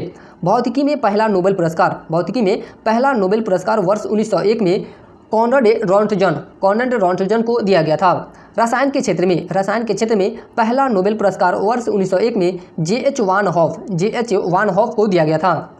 चिकित्सा के क्षेत्र में पहला नोबेल पुरस्कार 1901 में एडोल्फ वान वेहिंग को दिया गया था। किसे दिया गया था, एडोल्फ वान वेहिंग को दिया गया था। साहित्य के क्षेत्र में पहला नोबेल पुरस्कार वर्ष 1901 में सूली प्रूधोम को दिया गया था। शांति के क्षेत्र में पहला नोबेल पुरस्कार वर्ष 1901 में हेनरी ड्यूनेंट को दिया गया था। अर्थशास्त्र के क्षेत्र में पहला नोबेल पुरस्कार वर्ष 1969 में रैगनार फ्रिक्स व जॉन टीनबर्गन को दिया गया था। अर्थशास्त्र के क्षेत्र में पहला पुरस्कार कब दिया गया था? तो वर्ष 1969 में। नोबेल पुरस्कार शांति पुरस्कार को छोड़कर, नोबेल पुरस्कार जो है वह शांति पुरस्कार को छोड़कर, यानी कि शांति पुरस्कार को छोड़कर स्टॉकहोम स्वीडन में, जबकि शांति पुरस्कार ओस्लो नॉर्वे में दिया जाता है। शांति पुरस्कार जो है, जो नोबेल पुरस्कार का शांति पुरस्कार है वह ओस्लो में दिया जाता है। बाकी जो 5 श्रेणियों के पुरस्कार है वह कहाँ पे दिए जाते हैं? तो स्टॉकहोम स्वीडन में दिए जाते हैं। रविंद्रनाथ टैगोर को वर्ष 1913 में साहित्य के क्षेत्र में नोबेल पुरस्कार दिया गया था। यह नोबेल पुरस्कार प्राप्त करने वाले प्रथम भारतीय व्यक्ति थे। नोबेल पुरस्कार प्राप्त करने वाले प्रथम भारतीय कौन थे? तो रविंद्रनाथ टैगोर थे। अमृता देवी बिश्नोई पुरस्कार वन्य जीव संरक्षण व पर्यावरण सुरक्षा से संबंधित है। अमृता देवी बिश्नोई पुरस्कार किससे संबंधित है? तो वन्य जीव संरक्षण व पर्यावरण सुरक्षा से संबंधित है। रेडियोधर्मिता, उसके बाद अगला टॉपिक है रेडियोधर्मिता के लिए पियरे क्यूरी, हेनरी बैक्यूरेल और मैरी क्यूरी को वर्ष 1903 में संयुक्त रूप से भौतिकी का नोबेल पुरस्कार दिया गया था। साहित्य अकादमी पुरस्कार, इस पुरस्कार की शुरुआत वर्ष 1954 में हुई थी। साहित्य अकादमी पुरस्कार की शुरुआत कब हुई थी? तो वर्ष 1954 में हुई थी। यह पुरस्कार कुल 24 भाषाओं में दिया जाता है। साहित्य अकादमी पुरस्कार कितने भाषाओं में दिया जाता है? तो कुल 24 भाषाओं में दिया जाता है। संविधान की 22 भाषाएं व राजस्थानी और अंग्रेजी। ये इंपॉर्टेंट है क्योंकि संविधान की 22 भाषाओं को सबको तो पता रहता है, लेकिन जो 2 यह ऐड किया गया है, राजस्थानी और अंग्रेजी, यहीं से क्वेश्चन बनते हैं। यांगतीसी या यांगजी नदी, यह नदी विश्व की तीसरी सबसे बड़ी व एशिया की सबसे बड़ी नदी है। जो यांगतीसी नदी है वह विश्व की तीसरी सबसे बड़ी नदी है और एशिया की सबसे बड़ी नदी है। यह नदी चीन में बहती है। यह नदी कहाँ पे बहती है? तो यह नदी चीन में बहती है। इस नदी के किनारे चीन का शंघाई शहर स्थित है। शंघाई शहर किस नदी के किनारे स्थित है? तो यांगतीसी नदी के किनारे स्थित है। चीन का शोक को हवांगो नदी को कहा जाता है। उसके बाद अगला टॉपिक है ट्रांस साइबेरियन रेलमार्ग। यह विश्व का सबसे लंबा रेलमार्ग है। विश्व का सबसे लंबा रेलमार्ग कौन सा है? तो ट्रांस साइबेरियन रेलमार्ग, जो रूस के मॉस्को को व्लादिवोस्तोक से जोड़ता है। मॉस्को को किससे जोड़ता है? तो व्लादिवोस्तोक से जोड़ता है। इस रेलमार्ग की लंबाई लगभग 9200 किलोमीटर है। कितना है? 9200 किलोमीटर है। इस रेलमार्ग की लंबाई कितनी है? तो लगभग 9200 किलोमीटर है। उसके बाद अगला टॉपिक है ज्वालामुखी देखते हैं लोग, कौन सी ज्वालामुखी किस देश में स्थित है? तो विसुवियस ज्वालामुखी यह इटली में है। एटना ज्वालामुखी ये भी इटली में है। कोटोपाक्सी ज्वालामुखी इक्वाडोर में है। कराकोतवा ज्वालामुखी इंडोनेशिया में है। मोनालोवा ज्वालामुखी हवाई द्वीप में है। कटमई ज्वालामुखी अलास्का में है। कटमई ज्वालामुखी कहाँ पे? तो अलास्का में है। माउंट फ्यूजी यह जापान में है। चिम्बे राजो ज्वालामुखी यह इक्वाडोर में है। ओजस डेल सलाडो यह अर्जेंटीना चिली में स्थित है। माउंट इरेबस ज्वालामुखी यह अंटार्कटिका में है। किलिमंजारो ज्वालामुखी तंजानिया में है। देवबंद ज्वालामुखी ईरान में है। माउंट ताल ज्वालामुखी फिलीपींस में है। उसके बाद अगला टॉपिक है घास भूमियाँ। उष्णकटिबंधीय घास के मैदान कौन कौन से हैं? तो कंपास है। ये सब क्या है? तो उष्णकटिबंधीय घास है। सवाना है, सिराडो है, सिल्वास है, पार्कलैंड है, लानोज है। और यह घास के मैदान कहाँ कहाँ पाए जाते हैं? तो जो कंपास है यह ब्राज़ील, अर्जेंटीना, पराग्वे, उरुग्वे में पाए जाते हैं। सवाना घास का मैदान यह पूर्वी अफ्रीका में पाया जाता है। सिराडो घास का मैदान ब्राज़ील में पाया जाता है। सिल्वास घास का मैदान अमेजन की बेसिन में पाया जाता है। पार्कलैंड घास का मैदान यह दक्षिण अफ्रीका में पाया जाता है। लानोज घास का मैदान वेनेजुएला और कोलंबिया में पाया जाता है। उसके बाद है शीतोष्णकटिबंधीय घास के मैदान कौन कौन से हैं? तो प्रेयरी है, स्टेपिज है, पुछताछ है, पंपास है, वेल्ड है, डाउन्स है। प्रेयरी घास का मैदान उत्तरी अमेरिका में पाया जाता है। स्टेपिज घास का मैदान यूरेशिया में पाया जाता है। पुछताछ घास का मैदान हंगरी में पाया जाता है। पंपास घास का मैदान यह अर्जेंटीना में पाया जाता है। वेल्ड दक्षिण अफ्रीका में पाया जाता है। डाउन्स ऑस्ट्रेलिया में पाया जाता है। उसके बाद अगला टॉपिक है विश्व के प्रमुख पठार एवं उनकी अवस्थिति। सान का पठार कहाँ पे है? तो यह म्यांमार में अवस्थित है। पोतवार का पठार यह पाकिस्तान में है। पिंडमांड का पठार यह यूएसए में है। पिंडमाउंट का पठार। पेंटागोनिया का पठार यह दक्षिण अमेरिका में है। ओजार्क का पठार यह भी यूएसए में है। मेसेटा का पठार स्पेन अरेबियन प्रायद्वीप में है। अनातोलिया का पठार यह तुर्की यानी कि तुर्की में है। उसके बाद ये अगला टॉपिक देखते हैं लोग, रेमन मैग्सेसे पुरस्कार। रेमन मैग्सेसे पुरस्कार के बारे में, यह पुरस्कार फिलीपींस सरकार के द्वारा मनीला में प्रदान किया जाता है। यह पुरस्कार कहाँ पे प्रदान किया जाता है? तो मनीला में। और किस सरकार के द्वारा? तो फिलीपींस सरकार के द्वारा। इस पुरस्कार को एशिया का नोबेल पुरस्कार कहा जाता है। एशिया का नोबेल पुरस्कार किसे कहा जाता है? तो रेमन मैग्सेसे पुरस्कार को कहा जाता है। इस पुरस्कार को पाने वाले प्रथम व्यक्ति, यानी कि इस पुरस्कार को पाने वाले प्रथम भारतीय व्यक्ति कौन थे? तो विनोबा भावे थे। विनोबा भावे ने भूदान आंदोलन किसके द्वारा चलाया गया था? तो विनोबा भावे के द्वारा चलाया गया था। वर्गीज कुरियन इनको भारतीय श्वेत क्रांति का जनक कहा जाता है। भारतीय श्वेत क्रांति का जनक किसे कहा जाता है? तो वर्गीज कुरियन को। इन्होंने ऑपरेशन फ्लड के नाम से कार्यक्रम शुरू किया था। और ऑपरेशन फ्लड की बात किया जाए तो इसका संबंध किससे है? तो इसका संबंध दूध से है। मिस यूनिवर्स खिताब। उसके बाद अगला टॉपिक है मिस यूनिवर्स खिताब। यह खिताब अब तक 3 भारतीय महिलाओं को मिला है। कितने भारतीय महिलाओं को मिला है यह पुरस्कार अभी तक? तो 3 भारतीय महिलाओं को मिला है, जिसमें सबसे पहला नाम है सुष्मिता सेन का 1994 में, लारा दत्ता 2000 में, हरनाज संधू 2021 में। हरनाज संधू को कब मिला है? तो 2021 में। मैन बुकर पुरस्कार। उसके बाद ये अगला पुरस्कार है मैन बुकर पुरस्कार। यह पुरस्कार निम्न भारतीयों को मिला है अब तक, जैसे BS नॉयपॉल, अरुंधति रॉय। यह पुरस्कार पाने वाली प्रथम महिला भारतीय थी, यानी कि मैन बुकर पुरस्कार पाने वाली प्रथम भारतीय महिला कौन थी? तो अरुंधति रॉय थी। सलमान रुश्दी को प्राप्त हुआ है, किरण देसाई को प्राप्त हुआ है, अरविंद अडिगा और गीतांजलि श्री को प्राप्त हुआ है। गीतांजलि श्री को, यानी कि इतने लोगों को मैन बुकर पुरस्कार प्राप्त हुआ है। उसके बाद अगला टॉपिक है टाइग्रिस नदी और यूफ्रेटस नदी। टाइग्रिस नदी और यूफ्रेटस नदी के बारे में देखते हैं लोग। इस नदी को दजला फरात नदी भी कहा जाता है। इस नदी के किनारे मेसोपोटामिया व बगदाद शहर स्थित है। शांति स्वरूप भटनागर पुरस्कार। अगला पुरस्कार का नाम क्या है? शांति स्वरूप भटनागर पुरस्कार। इस पुरस्कार की शुरुआत वर्ष 1958 में हुई थी। इसे CSIR द्वारा प्रदान किया जाता है। यह पुरस्कार विज्ञान एवं प्रौद्योगिकी के क्षेत्र में दिया जाता है, यानी कि शांति स्वरूप भटनागर पुरस्कार का संबंध किससे है? तो विज्ञान एवं प्रौद्योगिकी से। यह पुरस्कार KS कृष्णन को प्रथम बार दिया गया था। विश्व व्यापार संगठन WTO वर्ल्ड ट्रेड ऑर्गेनाइजेशन, इसकी स्थापना 1 जनवरी 1935 को हुई थी। इसका मुख्यालय कहाँ पे है? तो जिनीवा स्विट्जरलैंड में इसका मुख्यालय है। इससे संगठन ने टैरिफ और व्यापार पर सामान्य समझौता, यानी कि गैट का स्थान लिया।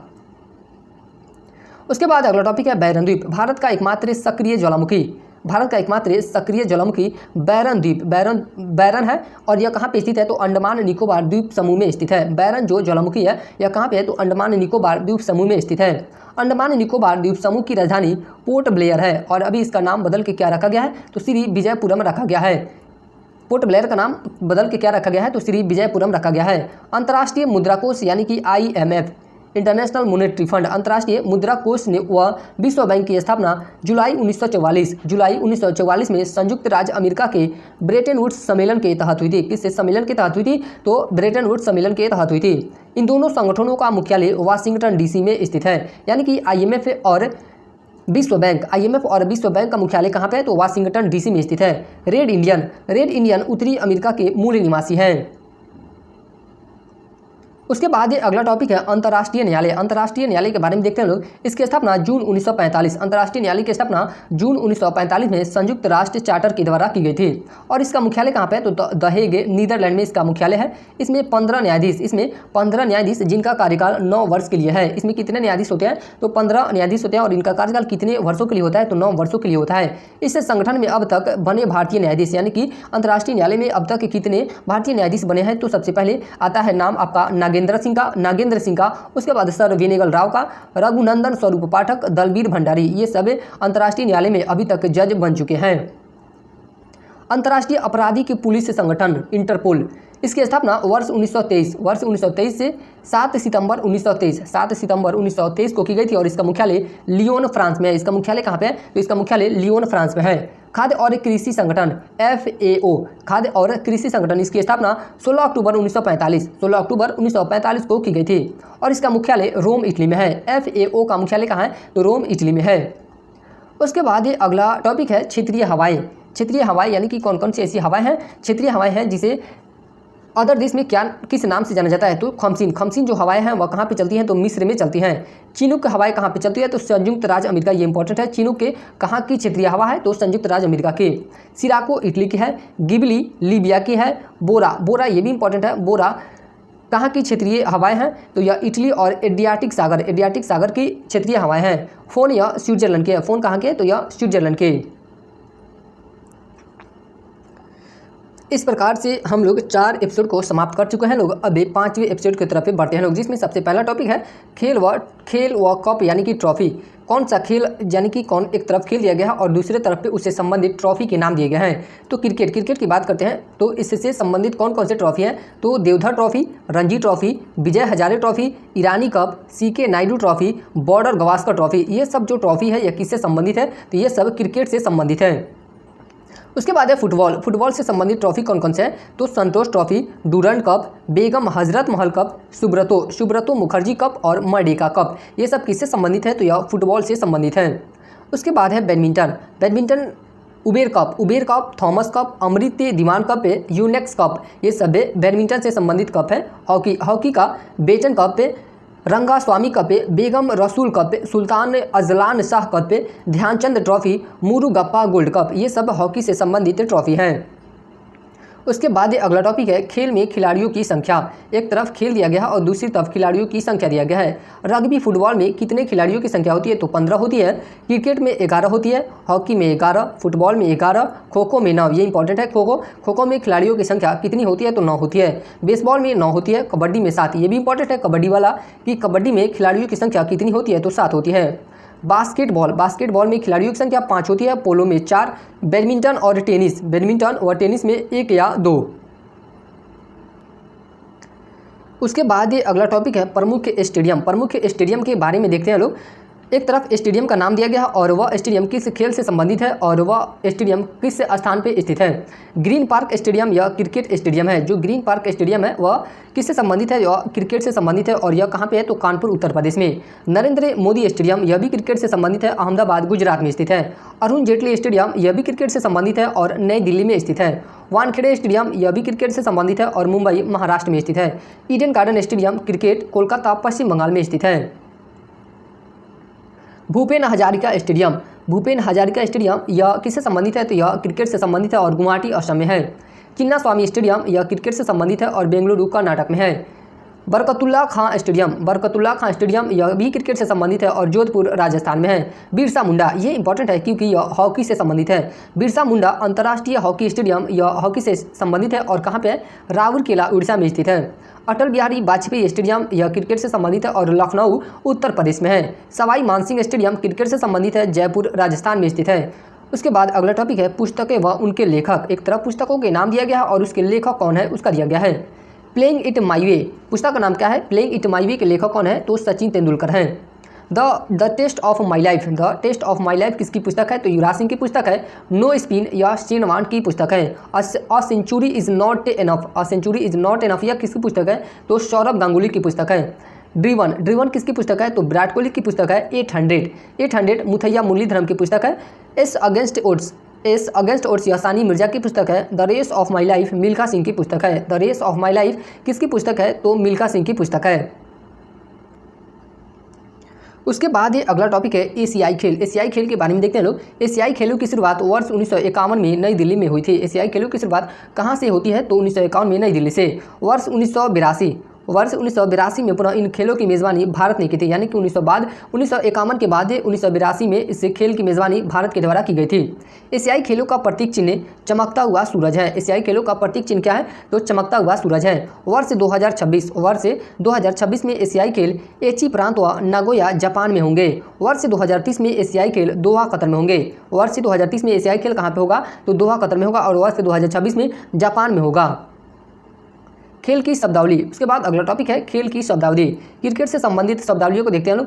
Pitch, catch, stump, out, LBW, no ball, follow on important है। उसके बाद LBW ये इंपॉर्टेंट है। यह शब्दावली किससे संबंधित है? यह क्रिकेट में यूज़ की जाती है। हॉकी की शब्दावली देखते हैं लोग। पेनल्टी, कॉर्नर, स्टिक, गोल, ड्राइव। फुटबॉल की शब्दावली कौन कौन से है? तो कॉर्नर है, किक है, गोल, पेनल्टी, फील्ड प्ले। उसके बाद है बैडमिंटन। बैडमिंटन की शब्दावली में smash, baseline, service court. Kabaddi. Kabaddi की शब्दावली में देखा जाए तो raider, defender, chase, bonus point, ये सब किसके शब्दावली हैं तो कबड्डी के। शतरंज। शतरंज के शब्दावली में प्यादे, हाथी, घोड़े, रानी, बच्चा, ये सब किसके शब्दावली हैं तो शतरंज खेल के।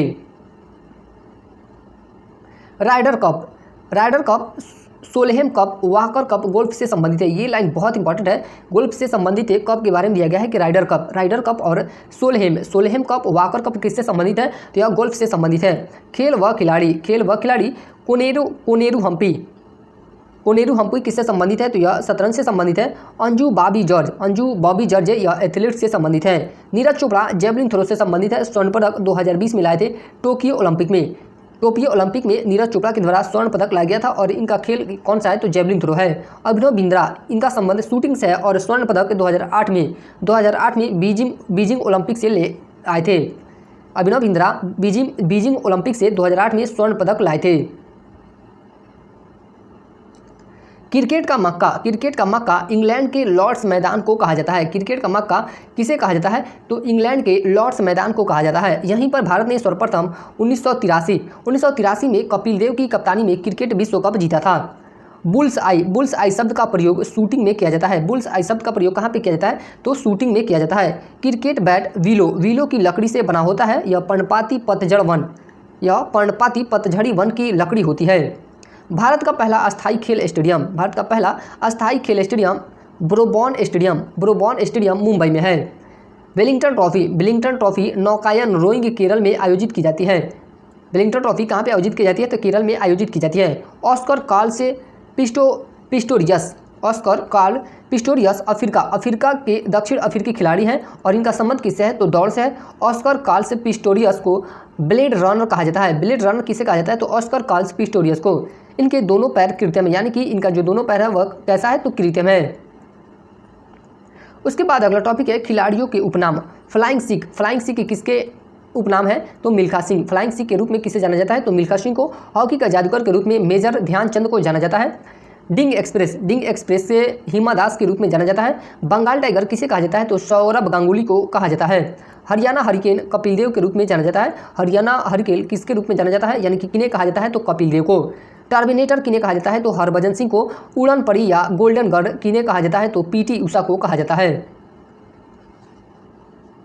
उसके बाद एपिसोड 6 को देखते हैं लोग। एपिसोड 6 से यानी कि अब एक और एपिसोड बाकी है तो इसमें सबसे पहला टॉपिक है प्रमुख इकाइयों को देखते हैं लोग। 1 मीटर बराबर क्या होता है 100 सेंटीमीटर यानी कि 10 की पावर 2 सेंटीमीटर। 1 मिलीमीटर बराबर 10 की पावर -3 मीटर, 10 की पावर -3 मीटर होता है। 1 माइक्रोमीटर बराबर कितना होता है 10 की पावर 6 मीटर। 1 नैनोमीटर बराबर 10 की पावर 9 मीटर, 10 की पावर -9 मीटर। 1 पिकोमीटर बराबर 10 की पावर -12 मीटर होता है। 1 फेम्टोमीटर बराबर 10 की पावर -15 मीटर होता है। 1 डेका कितना होता है तो 10 की पावर 1 हेक्टो 10 की पावर 2, किलो 10 की पावर 3, मेगा 10 की पावर 6, गीगा 10 की पावर 9, टेरा 10 की पावर 12, पेटा 10 की पावर 15। गति के नियम। उसके बाद अगला टॉपिक है गति के नियम। जब एक कार की गति, यहाँ पे गति होनी चाहिए कि जब एक कार की गति दुगनी कर दी जाती है तब उनको उतनी ही दूरी में रोकने के लिए ब्रेक का बल 4 गुना होगा। न्यूटन के गति के नियम। प्रथम नियम को जड़त्व का नियम भी कहा जाता है। बस या गाड़ी में ब्रेक लगाने पर यात्री आगे की ओर झुक जाता है। इसका सबसे बढ़िया उदाहरण है न्यूटन के प्रथम नियम यानी कि जड़त्व के नियम का। उसका उदाहरण क्या है तो बस या गाड़ी में जब ब्रेक लगाया जाता है तो यात्री क्या होता है तो पीछे आगे की ओर झुक जाता है। उसके बाद है द्वितीय नियम देखते हैं लोग कि तेज गति से आ रही गेंद को खिलाड़ी हाथों से पकड़ते वक्त हाथों को पीछे की ओर खींचता है। यह किसका उदाहरण है तो न्यूटन के गति का दूसरा नियम का उदाहरण है। इसका बात करें फार्मूला का तो बल बराबर द्रव्यमान गुणे त्वरण होता है यानी कि F = ma क्या होता है तो यह द्वितीय नियम है। F के जगह आपका फोर्स यानी कि बल हो जाएगा, M से मास द्रव्यमान और A से एक्सेलरेशन यानी कि त्वरण हो जाएगा। तृतीय नियम ये इंपॉर्टेंट है। तृतीय नियम इसे क्रिया प्रतिक्रिया का नियम भी कहा जाता है। क्रिया प्रतिक्रिया का नियम किसे कहा जाता है तो तृतीय नियम को। और जड़त्व का नियम किसे कहा जाता है तो प्रथम नियम को। संवेग संरक्षण का नियम, इसे संवेग संरक्षण का नियम भी कहा जाता है। इस नियम में प्रत्येक क्रिया को सदैव समान और विपरीत दिशा में प्रतिक्रिया होती है। उदाहरण के तौर पे देखा जाए यानी कि तृतीय नियम में उदाहरण तो गोली या रॉकेट के समय पीछे की ओर धक्का लगना, यानी कि जब गोली या रॉकेट चलता है तो उसका जो बंदूक होता है वह पीछे की ओर धक्का मारता है। उसके बाद ये अगला टॉपिक देखते हैं लोग, पृष्ठीय तनाव। पृष्ठीय तनाव क्या होता है? तो पानी की सतह पर हल्की रखी गई एक लोहे की सुई पृष्ठीय तनाव के कारण तैरती है। पृष्ठीय तनाव एक अदिश राशि है। पृष्ठीय तनाव किस प्रकार की राशि है? तो यह एक अदिश राशि है। पृष्ठीय तनाव का मात्रक के न्यूटन प्रति मीटर होता है। वर्षा की बूंद, ये लाइन बहुत इंपॉर्टेंट है कि वर्षा की बूंद का गोल होना पृष्ठीय तनाव का उदाहरण है। यहाँ से बार बार क्वेश्चन बनता है कि वर्षा की बूंद का गोल होना किसका उदाहरण है? तो पृष्ठीय तनाव का उदाहरण है। गर्म सूप का पृष्ठीय तनाव कम होने के कारण वह जीभ पर अधिक के क्षेत्रफल में फैलता है और इसी कारण गर्म सूप पे यानी कि गर्म खाना हमें अच्छा लगता है। पलायन वेग, उसके बाद ये अगला टॉपिक है पलायन वेग। पलायन वेग क्या होता है कि वह न्यूनतम गति जिस पर कोई वस्तु एक ग्रह के गुरुत्वाकर्षण क्षेत्र से बाहर जा सकती है उसे पलायन वेग कहा जाता है। पृथ्वी पर पलायन वेग यानी कि पृथ्वी का पलायन वेग कितना है? तो 11.2 किलोमीटर प्रति सेकंड है। 11.2 किलोमीटर प्रति सेकंड होता है। द्रव के घनत्व का मापन पिकोनोमीटर से किया जाता है। द्रव के घनत्व का मापन किसके द्वारा किया जाता है? तो पिकोनोमीटर के द्वारा किया जाता है। उसके बाद है घनत्व। अगला टॉपिक है घनत्व। पानी का अधिकतम घनत्व 4 डिग्री सेल्सियस पर होता है। पानी का अधिकतम घनत्व कितने डिग्री सेल्सियस पर होता है? तो 4 डिग्री सेल्सियस पर होता है। घनत्व का सूत्र की बात करते हैं तो D=m/b होता है। घनत्व का मात्रक क्या होता है? तो किलोग्राम प्रति घन मीटर यानी कि kg पर मीटर क्यूब इसका मात्रक होता है। उसके बाद अगला टॉपिक है केशिकत्व। केशिकत्व एक अदृश्य बल है। केशिकत्व किस प्रकार का बल है? तो यह एक प्रकार का अदृश्य बल है जो गुरुत्वाकर्षण बल के विरुद्ध काम करता है। केशिकत्व किस बल के विरुद्ध काम करता है? तो गुरुत्वाकर्षण बल के विरुद्ध कार्य करता है। और ये केशिकत्व के उदाहरण के तौर पे देखा जाए तो इसके अंतर्गत कौन कौन से उदाहरण शामिल है? तो लैंप की बत्ती में तेल का ऊपर चढ़ना या ऊपर उठना इसके उदाहरण है केशिकत्व के। मिट्टी में पानी का संचरण केशिकत्व का उदाहरण है। कपड़े कागज को डुबोने पर पूरा भीगना, यह भी किसके उदाहरण है? तो केशिकत्व के उदाहरण है। वायुदाब मापने के लिए बैरोमीटर का उपयोग किया जाता है। वायुदाब मापने के लिए किस मीटर का प्रयोग किया जाता है? तो बैरोमीटर का उपयोग किया जाता है। उसके बाद अगला टॉपिक है द्रव्यमान। द्रव्यमान के बारे में देखते हैं लोग। जब किसी वस्तु को पृथ्वी से चांद पर ले जाया जाए तो भार बदल जाता है परंतु द्रव्यमान उतना ही रहता है, अर्थात द्रव्यमान वस्तु के स्थान व स्थिति के अनुसार नहीं बदलता है। द्रव्यमान वस्तु के स्थान व स्थिति के अनुसार नहीं बदलता है। वजन वेट वस्तु का चांद पर पृथ्वी के मुकाबले कम होता है। जो वजन होता है वस्तु का चांद पर, किसी भी वस्तु का वजन चांद पर पृथ्वी के मुकाबले कम होता है क्योंकि चांद का गुरुत्वाकर्षण बल पृथ्वी के गुरुत्वाकर्षण बल से लगभग 1/6 होता है। कितना होता है? 1/6 होता है। उसके बाद अगला टॉपिक है अपकेंद्रीय बल। अपकेंद्रीय बल क्या होता है? तो वह बल जो किसी वस्तु को घूर्णन या रोटेशन के दौरान केंद्र से बाहर की ओर खींचता है उसे अपकेंद्रीय बल कहा जाता है। केंद्र से बाहर की तरफ खींचता है उसे क्या कहा जाता है? तो अपकेंद्रीय बल कहा जाता है। अपकेंद्रीय बल के उदाहरण में दूध को मथ कर क्रीम अलग करना, यानी कि दूध को मथ कर क्रीम अलग करना किसका उदाहरण है? तो अपकेंद्रीय बल का उदाहरण है। वॉशिंग मशीन के ड्रम में कपड़ों का धुलना, ये सभी किसके उदाहरण है? तो अपकेंद्रीय बल के उदाहरण है। One report. उसके बाद अगला टॉपिक है वन रिपोर्ट के बारे में देखते हैं लोग। भारतीय वन स्थिति रिपोर्ट पर्यावरण वन एवं जलवायु परिवर्तन मंत्रालय IFSR देहरादून द्वारा जारी की जाती है। वन रिपोर्ट किसके द्वारा जारी की जाती है? तो IFSR देहरादून के द्वारा जारी की जाती है। वन रिपोर्ट प्रत्येक 2 वर्ष में एक बार जारी होता है। वन रिपोर्ट प्रत्येक 2 वर्ष में कितने बार जारी होता है? तो एक बार। प्रथम भारतीय वन स्थिति रिपोर्ट वर्ष 1987 में जारी की गई थी। 18वीं भारतीय वन रिपोर्ट 2023 को 21 दिसंबर 2024 को जारी किया गया। भारत के भौगोलिक क्षेत्र का लगभग 25.17% वन है। भारत का जितना क्षेत्रफल है उसके भौगोलिक क्षेत्रफल का कितना प्रतिशत वन है? तो 25.1% वन है। और इसे क्षेत्रफल में देखा जाए तो लगभग 8,27,357 वर्ग किलोमीटर में वन फैला हुआ है। सर्वाधिक वन वाले राज्य कौन कौन से हैं? तो प्रथम स्थान पे मध्य प्रदेश, अरुणाचल प्रदेश, महाराष्ट्र। और यह जो आंकड़ा दिया गया है, यह क्रम दिया गया है, किस आधार पर दिया गया है? तो क्षेत्रफल की दृष्टि से दिया गया है। न्यूनतम वन वाला राज्य हरियाणा हो जाएगा। न्यूनतम वन वाला राज्य कौन सा है? तो हरियाणा है। और यह भी क्षेत्रफल के मामले में। प्रतिशत की दृष्टि से सर्वाधिक वन वाला राज्य कौन है? तो मिजोरम है। प्रतिशत की दृष्टि से सर्वाधिक वन वाला राज्य कौन सा हो जाएगा? तो मिजोरम। अभी हाल ही में दरोगा एक्सरसाइज का जो एग्जाम हुआ था, बिहार दरोगा एक्सरसाइज का, उसमें यह क्वेश्चन आया हुआ था। प्रतिशत की दृष्टि से न्यूनतम वन वाला राज्य हरियाणा है। सर्वाधिक वन वृद्धि वाला राज्य छत्तीसगढ़ है। सर्वाधिक वन वृद्धि वाला राज्य कौन सा है? तो छत्तीसगढ़। विश्व वन्य जीव दिवस 3 मार्च को मनाया जाता है। विश्व वन्य जीव दिवस कब मनाया जाता है? तो 3 मार्च को मनाया जाता है। उसके बाद अगला टॉपिक है प्राश्रव्य ध्वनि। प्राश्रव्य ध्वनि के बारे में देखते हैं। प्राश्रव्य ध्वनि यानी कि अल्ट्रासोनिक, इसकी आवृत्ति 20,000 हर्ट्ज से अधिक होती है। प्राश्रव्य यानी कि अल्ट्रासोनिक ध्वनि की आवृत्ति 20,000 हर्ट्ज से अधिक होती है। प्राश्रव्य ध्वनि चमगादड़ द्वारा उत्पन्न की जाती है। प्राश्रव्य ध्वनि किसके द्वारा उत्पन्न की जाती है? तो चमगादड़ के द्वारा उत्पन्न की जाती है।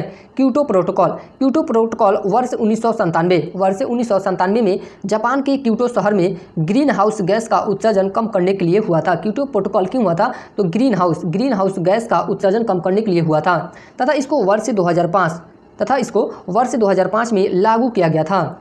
नगोया कहाँ पे है? तो यह जापान में है। नगोया प्रोटोकॉल का संबंध जैव विविधता से है। यह वर्ष 2010 में हुआ था। सेंडाई फ्रेमवर्क आपदा प्रबंधन से संबंधित है। सेंडाई फ्रेमवर्क किससे संबंधित है? तो यह आपदा प्रबंधन से संबंधित है। इसको वर्ष 2015 में अपनाया गया। अगला टॉपिक है ध्वनि का सर्वाधिक वेग ठोस में होता है। ध्वनि का सर्वाधिक वेग कहाँ पे होता है? तो इसका सर्वाधिक वेग ठोस में होता है। निर्वात में ध्वनि गति नहीं करती है, यानी कि निर्वात में ध्वनि गति नहीं करती है, जबकि प्रकाश का सर्वाधिक वेग निर्वात में होता है। प्रकाश का निर्वात में गति कितना होता है? तो 3 × 10⁸ मीटर प्रति सेकंड होता है। हवा में ध्वनि का वेग लगभग 332 या 343 मीटर प्रति सेकंड होता है। उसके बाद अगला टॉपिक है प्रकाश के बारे में देखते हैं लोग। लाल रंग का तरंगदैर्घ्य सबसे ज़्यादा तथा बैगनी रंग का तरंगदैर्घ्य सबसे कम होता है। लाल रंग का तरंगदैर्घ्य सबसे ज़्यादा होता है और बैगनी रंग का तरंगदैर्घ्य सबसे कम होता है, जबकि लाल रंग का विचलन सबसे कम होता है। लाल रंग का विचलन क्या होता है? तो सबसे कम होता है। उदाहरण देखते हैं लोग। खतरे का सिग्नल प्रायः लाल होते हैं क्योंकि लाल प्रकाश का विचलन सबसे कम होता है। इसी कारण लाल सिग्नल दूर तक दिखाई देता है। तारों का टिमटिमाना अपवर्तन का उदाहरण है। जो तारों टिमटिमाते हैं वो किसका उदाहरण है? तो अपवर्तन का उदाहरण है। उसके बाद अगला टॉपिक देखते हैं लोग। International union for conservation of nature IUCN इसकी स्थापना की बात करते हैं लोग। तो 5 अक्टूबर 1948 में इसकी स्थापना हुआ था। इसका मुख्यालय कहाँ पे है? तो ग्लैंड, स्विट्जरलैंड में इसका मुख्यालय है। यह संकटग्रस्त प्रजातियों की लाल सूची जारी करता है। लाल सूची को जीवन का बैरोमीटर कहा जाता है। इससे लाल सूची को क्या कहा जाता है? तो जीवन का बैरोमीटर कहा जाता है। उसके बाद अगला टॉपिक है विद्युत धारा के बारे में देखते हैं लोग। प्रत्यावर्ती धारा यानी कि AC को दिष्ट धारा यानी कि DC में बदलने के लिए दिष्टकारी रेक्टिफायर का प्रयोग किया जाता है। यानी कि AC को DC में बदलने के लिए किसका प्रयोग किया जाता है? तो रेक्टिफायर का प्रयोग यानी कि दिष्टकारी का प्रयोग किया जाता है। हमारे घरों में प्रत्यावर्ती धारा AC का उपयोग होता है। हमारे घरों में किस धारा का उपयोग होता है? तो प्रत्यावर्ती धारा यानी कि AC का उपयोग होता है। बिजली के बल्ब का फिलामेंट का निर्माण के लिए टंगस्टन का प्रयोग किया जाता है क्योंकि इसका गलनांक उच्च होता है। टंगस्टन का गलनांक क्या होता है? तो उच्च होता है। सूर्य में ऊर्जा का निरंतर सृजन नाभिकीय संलयन यानी कि न्यूक्लियर फ्यूजन के कारण होता है। जर्मेनियम तथा सिलिकॉन अर्धचालक के उदाहरण है। जर्मेनियम तथा सिलिकॉन किसके उदाहरण है? तो यह अर्धचालक के उदाहरण है। -40 डिग्री तापमान पर फ़ारेनहाइट और सेल्सियस पाठ्यांक दोनों पैमाने पर एक ही होता है। यानी कि -40 डिग्री तापमान पर फ़ारेनहाइट और सेल्सियस दोनों बराबर हो जाते हैं। सूर्य के प्रकाश का अवरक्त भाग सौर कुकर को गर्म करता है। बर्ड मैन ऑफ इंडिया किसे कहा जाता है? तो Salim Ali. Bird man of India किसे कहा जाता है? तो सलीम अली को कहा जाता है। Tiger man of India Kailash Sankhla को कहा जाता है। विश्व बाघ दिवस कब मनाया जाता है? तो 29 जुलाई को मनाया जाता है। विश्व हाथी दिवस कब मनाया जाता है? तो 12 अगस्त को मनाया जाता है। इस वीडियो का अंतिम एपिसोड को देखते हैं लोग। एपिसोड नंबर 7 यानी कि 7 फेरों वाली सीरीज का 3.0 का यह अंतिम एपिसोड है, जिसमें सबसे पहले देखते हैं लोग प्रमुख अनुच्छेद। इसमें पहला टॉपिक दिया है प्रमुख अनुच्छेद। अनुच्छेद 266 का संबंध किससे है? तो भारत और राज्यों की संचित निधियों और लोक लेखों का उल्लेख किसमें किया गया है? तो अनुच्छेद 266 में किया गया है। अनुच्छेद 267 इसका संबंध किससे है? तो भारत की आकस्मिक निधि भारतीय राष्ट्रपति के नियंत्रण में होती है। इसका संबंध यानी कि इसका वर्णन किसमें किया गया है, तो अनुच्छेद 267 में किया गया है। अनुच्छेद 279 का ए वस्तु एवं सेवा कर यानी कि जीएसटी का उल्लेख किस अनुच्छेद में मिलता है, तो अनुच्छेद 279 के ए में जीएसटी का उल्लेख किया गया है। इस अनुच्छेद को 101वां संविधान संशोधन द्वारा जोड़ा गया। अनुच्छेद 323 का ए इसका संबंध प्रशासनिक न्यायाधिकरण का उल्लेख से है, यानी कि प्रशासनिक न्यायाधिकरण का उल्लेख किस अनुच्छेद में किया गया है, तो अनुच्छेद 323 का ए में किया गया है। इस अनुच्छेद को 42वां संविधान संशोधन द्वारा जोड़ा गया। उसके बाद अगला टॉपिक है प्रमुख की फसलों को देखते हैं लोग, जिसमें सबसे पहला है रबी फसल कौन कौन से होते हैं, तो गेहूं है, जौ है, चना, सरसों, मटर, आलू, राई, मसूर इत्यादि, ये सब क्या है, तो रबी फसल है। यहाँ पे ट्रिक भी दिया गया है, नाई हुडर बजते ही जोश में आलू लाया, तो नाई से क्या हो जाएगा, यानी कि चना, ना आ रहा है तो चना हो जाएगा, ई से आपका हो जाएगा, ई से राई हो जाएगा, हु से हो जाएगा यानी कि गेहूं। यहाँ पे यह ट्रिक दिया गया है, आप लोग देख सकते हैं। रबी की फसल के लिए होने वाली वर्षा को मावट वर्षा कहा जाता है। ये लाइन बहुत इंपॉर्टेंट है कि रबी की फसल के लिए होने वाली वर्षा को क्या कहा जाता है, तो मावट कहा जाता है। इन्हें सुनहरी बूंदे यानी कि गोल्डन ड्रॉप्स भी कहा जाता है। खरीफ फसल कौन कौन से होते हैं, तो चावल है, मक्का, ज्वार, बाजरा, मूंगफली, सोयाबीन, कपास, ये सब किस प्रकार की फसलें हैं, तो यह खरीफ फसल है। शीतकालीन मानसून, उसके बाद अगला टॉपिक है शीतकालीन मानसून। अक्टूबर और नवंबर के महीनों में वर्षा कोरोमंडल तट पर अधिक होती है, जिसको लौटता हुआ मानसून या शीतकालीन वर्षा भी कहा जाता है। जिसे क्या कहा जाता है, तो लौटता हुआ मानसून या शीतकालीन वर्षा कहा जाता है। उसके बाद अगला टॉपिक है अर्थव्यवस्था के बारे में देखते हैं लोग। अर्थव्यवस्था को 3 क्षेत्रों में विभाजित किया गया है। कितने क्षेत्रों में विभाजित किया गया है, तो 3 क्षेत्रों में विभाजित किया गया है। पहला है प्राथमिक क्षेत्र, दूसरा है द्वितीयक क्षेत्र, तीसरा है तृतीयक क्षेत्र। प्राथमिक क्षेत्र के अंतर्गत कौन कौन से आते हैं, तो कृषि आता है, पशुपालन, मत्स्य पालन, ये सब क्या है, तो प्राथमिक क्षेत्र के अंतर्गत आज शामिल हैं। द्वितीयक क्षेत्र के अंतर्गत उद्योग, विद्युत, विनिर्माण इसके अंतर्गत शामिल है। तृतीयक क्षेत्र के अंतर्गत सेवा, संचार, बैंक, स्वास्थ्य, शिक्षा, ये सब आते हैं। उसके बाद अगला टॉपिक है अनुसूचियों को देखते हैं लोग। पहली अनुसूची में क्या दिया गया है, तो 28 राज्य तथा 8 केंद्र शासित प्रदेशों का उल्लेख किया गया है पहली अनुसूची में। दूसरी अनुसूची में पदाधिकारियों के वेतन, भत्ते व पेंशन का उल्लेख किया गया है दूसरी अनुसूची में। तीसरी अनुसूची में पदाधिकारियों की शपथ की चर्चा की गई है। चौथी अनुसूची राज्यसभा में सीटों का विवरण के बारे में बताया गया है चौथी अनुसूची में। इसका यहाँ पे ट्रिक भी दिया गया है, स्पॉट टिक गया है, तो यानी कि पहली अनुसूची आपका हो जाएगा स्टेट 28 राज्यों व 8 केंद्र शासित प्रदेशों का उल्लेख मिलता है। उसके बाद आपका पीस हो जाएगा पेमेंट। दूसरी अनुसूची में पदाधिकारियों के वेतन व भत्ते और पेंशन का उल्लेख मिलता है। उसके बाद हो जाएगा ओ से हो जाएगा ओथ यानी कि शपथ, पदाधिकारियों की शपथ की चर्चा तीसरी अनुसूची में की गई है। आर से हो जाएगा राज्यसभा।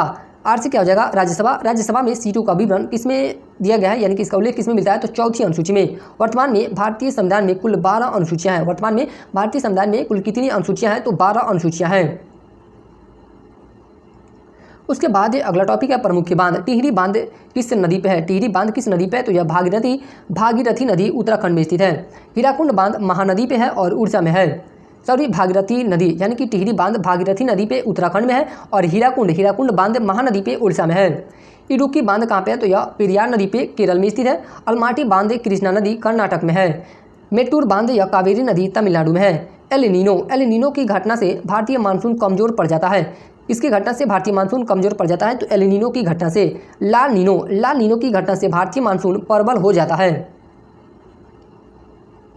उसके बाद अगला टॉपिक है सातवीं अनुसूची के बारे में देखते हैं लोग। इस अनुसूची में विधायी शक्तियों का वितरण के लिए 3 सूचियां हैं। सातवीं अनुसूची में विधायी शक्तियों के वितरण के लिए 3 सूचियां बनाई गई हैं। पहली है संघ सूची, दूसरी है राज्य सूची, तीसरी है समवर्ती सूची।